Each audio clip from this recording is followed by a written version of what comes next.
اچھا جی، سوال یہ ہے کہ عورتوں کا قصیدہ یا منقبت پڑھنا جائز ہے یا نہیں؟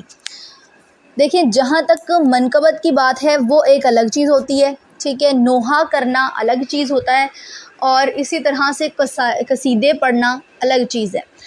اب دیکھیں کہ ہمارے ہاں یہ چاہے اہل سنت ہیں یا پھر وہ شیعہ حضرات ہیں یا پھر وہ اہل حدیث ہیں، وہ دیوبندی ہیں، وہ کوئی بھی فرقہ ہے،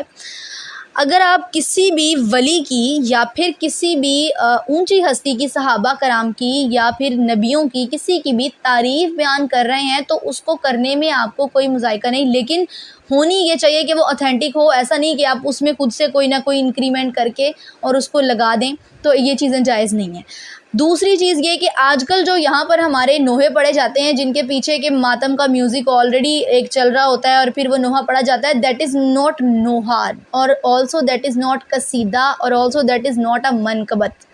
ٹھیک ہے۔ اس طرح کی ہم کوئی بھی چیز اس کو کنسیڈر اس لیے نہیں کر سکتے کیونکہ اس کے اندر ان کی تعریف نہیں ہوتی، کچھ ایسی چیزیں ہوتی ہیں جو وہ پڑھ رہے ہوتے ہیں جس میں کہ واقعہ پراپر بتا دیا گیا ہوتا ہے کہ یہ واقعہ کربلا ہے، اسی طرح سے کچھ اس طرح کی چیزیں ہوتی ہیں جس میں کہ وہ سچویشن بتائی جا رہی ہوتی ہے کہ کیا اس سچویشن میں ہو رہا ہے، اسی طرح سے کچھ اس طرح کے بھی میں نے سنے ہیں نوحے کہ جن میں یہ بتایا جا رہا ہوتا ہے کہ ہم کیا کرتے اگر ہم اس وقت پہ ہوتے، تو دیز آر ناٹ نوحاز اینڈ ناٹ اونلی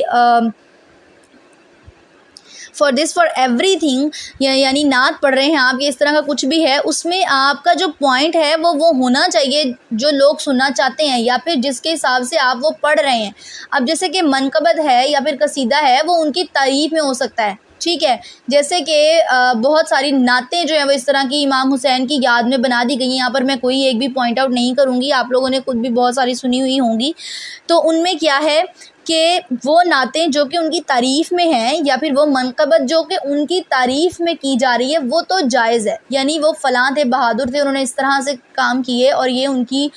جو ہے وہ بہادری کے قصے ہیں، اس طرح کی کوئی بھی چیزیں تو وہ ویلڈ ہیں،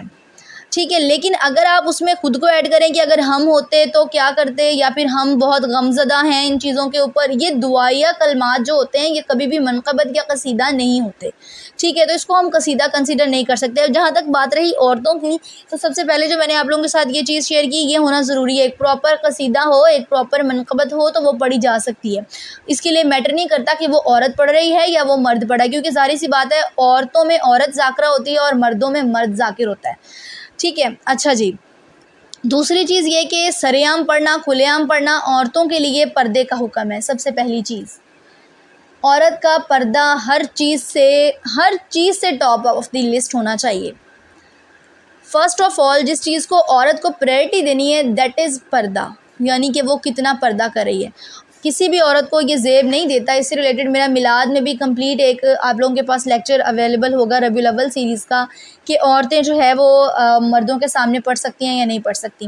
فار ایگزامپل اب جیسے کہ میں آڈیو سیریز آپ لوگوں کے ساتھ شیئر کر رہی ہوتی ہوں تو یہ کوئی مرد حضرات بھی سنیں تو اس میں کوئی مذائقہ نہیں ہے، کیونکہ یہ ایک دین کی بات ہے، اور یہ دنیا کا کوئی بھی انسان سنے تو اس کا ثواب اس کو بھی ہے، مجھے بھی ہے، جو اس کو شیئر کر رہا ہے اس کو بھی ہے، ٹھیک ہے، اس کا گناہ نہیں ہے، کیونکہ میں ظاہری طور پر کسی کو نظر نہیں آ رہی ہوں، it's just my voice and it's a message of Islam that I am delivering to you all,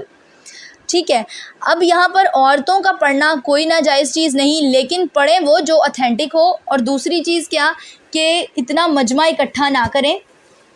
ٹھیک ہے، یعنی کہ بہت سارے لوگوں کو اکٹھا کر کے بیچ میں ہی مرد اور بیچ میں ہی عورتیں، یہ طریقہ کار نہیں ہونا چاہیے۔ پراپر ایک آپ کے پاس پہلی چیز تو نالج ہو جو کہ آپ شیئر کریں، وہی چیز جو میں نے آپ لوگوں کے ساتھ پہلے شیئر کی۔ دوسری چیز کیا کہ اس میں جسٹ آپ کے پاس عورتیں ہوں جو عورتوں کو سن رہی ہوں، مردوں کو سننے کے لیے مرد ہونے چاہیے، یہی پردے کا اور یہی ہماری شریعت کا تقاضا ہے۔ اور اسی طرح سے پڑھنا وغیرہ کوئی ناجائز نہیں ہے، آپ اپنے گھروں میں مجلسیں وغیرہ بھی کروا رہے ہوتے ہیں، لیکن ان میں چیزیں اتھینٹک پڑھی جائیں اور صحابہ کرام کے اوپر کوئی پوائنٹ آؤٹ نہ کیا جائے انہیں کسی بھی چیز میں، یا پھر کوئی بھی ہمارا جو کہ عزت و احترام کی جگہ جس کو آپ سمجھ سکتے ہیں، ہمارے تبع تابعین ہیں یا پھر نبی کریم صلی اللہ علیہ وسلم کی بیویاں ہیں جن کے اوپر کے بہت سارے سوالات اٹھائے جاتے ہیں، یا خلفائے راشدین کے اوپر، اگر آپ ان کو پوائنٹ آؤٹ نہیں کریں کسی بھی چیز میں تو آپ مجلس بھی ارینج کر سکتے ہیں۔ اور آپ ان میں یہ منقبت وغیرہ بھی پڑھ سکتے ہیں۔ اگر آپ چیزوں کو شرعی لحاظ سے لے کے چل رہے ہیں تو کوئی مذائقہ نہیں، لیکن جب آپ نے اس میں خود بخود تبدیلیاں کر دی گئی ہیں جس کی وجہ سے اب ہمیں یہ دیکھنا پڑتا ہے کہ کیا چیز جائز ہے اور کیا چیز ناجائز ہے۔ ویسے اگر منقبت کو میں دیکھوں تو دس از آلسو اے بدعت، ٹھیک ہے، یہ بھی بدعت کے زمرے میں آتی ہے،